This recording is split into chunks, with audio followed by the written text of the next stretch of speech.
बात करेंगे। जो मेरे दोस्त लोग हैं जिसको मराठी आती नहीं है, उसके लिए हिंदी में बोलनी बहुत ज़रूरी है।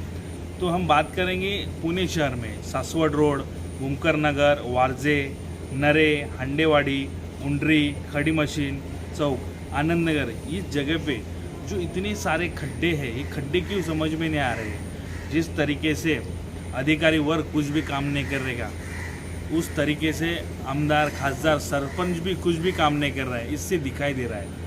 ये जो पुणे शहर जो है, ये आईटी हब है, यहाँ पे एजुकेशनल हब है, जहाँ पे इंटरनेशनल के लोग यहाँ पे पढ़ाई करने आते हैं, अपना एजुकेशन पूरा करने आते हैं। बट वहाँ के लोगों को वहाँ पे सुविधा नहीं मिल रही।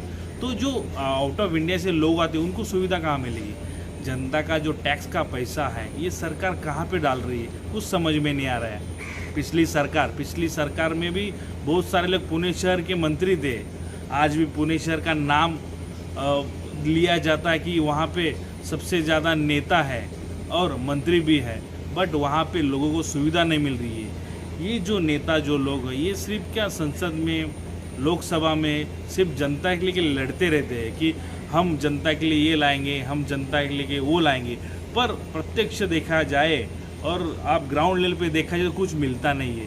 अब मैं अपने वीडियो में दिखाऊंगा कि कितने सारे खड्डे हैं। अधिकारी वर्ग सोया हुआ है, नेता भी सोया हुआ है, और जो जनप्रतिनिधि जो लोगों ने अपने काम के लिए चुन के दिया हुआ है, वो भी सो रहे हैं।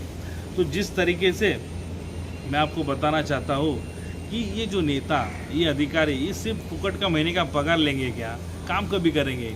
जो आमदार जो है, आमदार को जो महीना का जो सैलरी होता है वो 2,33,000 है, बट उसको जितना सैलरी मिलता है उतना वो काम नहीं करता है। और उसके अलावा खासदार है, खासदार को तो आमदार से ज़्यादा सैलरी होगी, वो क्या करता है, वो भी कुछ नहीं, अपना सोए हुए। प्लस सरपंच तो ग्राउंड लेवल पे रहता है, उनका भी काम देखना ज़रूरी है। बट ये जो चीज़ें सब चल रही है, तो ये इस पर कोई इसका ध्यान नहीं है। सरकार आ रही है, सरकार जा रही है, सिर्फ जुमलेबाजी हो रही है कि हम जनता के लिए खड़े हैं, हम जनता लिए करेंगे। अरे पर जनता को जो बेसिक जो ज़रूरतें हैं वो नहीं मिल रही है। जिस तरह हम देखते हैं कि पुणे शहर को एक स्मार्ट सिटी बोली जाती है और मुंबई शहर को भी स्मार्ट सिटी बोली जाती है। बट अगर हमने मुंबई का दौरा किया, मुंबई में मेरे बहुत सारे वीडियो है कि मुंबई में भी खड्डे का साम्राज्य बहुत बड़ा है। यहाँ पे भी कौन सा भी अधिकारी या नेता या कोई भी जनप्रतिनिधि काम करते हुए दिखाई नहीं देता, ताकि उस खड्डे की वजह से कितने लोगों की जानें गई हुई है। जिस तरीके से पुणे शहर में हमने देखा है कि वहाँ भी इसी तरह की अवस्था है। मुंबई का जो महानगर पालिका का जो बजट है 44,000 करोड़ का बजट है, उस तरीके से पुणे शहर का भी बजट उतना ही होगा। जिस तरीके से नेता और जनप्रतिनिधि जो बोल वचन देते पब्लिक के लिए, हम पब्लिक की सेवा करेंगे, पर यहाँ पर कुछ भी दिखाई नहीं देता है। जनते का टैक्स का पैसा कहाँ पे गया। बेसिक जो ज़रूरतें हैं वो ही अगर नेता पूरा नहीं कर रहा है तो उसका जिम्मेदार कौन है। और जिस तरीके से हम देखा है कि खड्डों के वजह से किसी की जान गई है, उसका जिम्मेदार कौन है। सरकार उन्हें सरकारी नौकरी नहीं देता या उनको कुछ भरपाई नहीं देते ना। उनको अगर कोई समझो कोई इंसान है, वो एक कर्ता घर में करने वाला है, अगर वही गुजर जाए तो उनको घर किधर मिलेगा, सरकार उनको घर भी नहीं देती है। तो इस तरीके से जो है चीज़ें हैं, तो ये बदलाव होना बहुत ज़रूरी है। और ये पब्लिक के हाथ में है, लोगों के हाथ में है।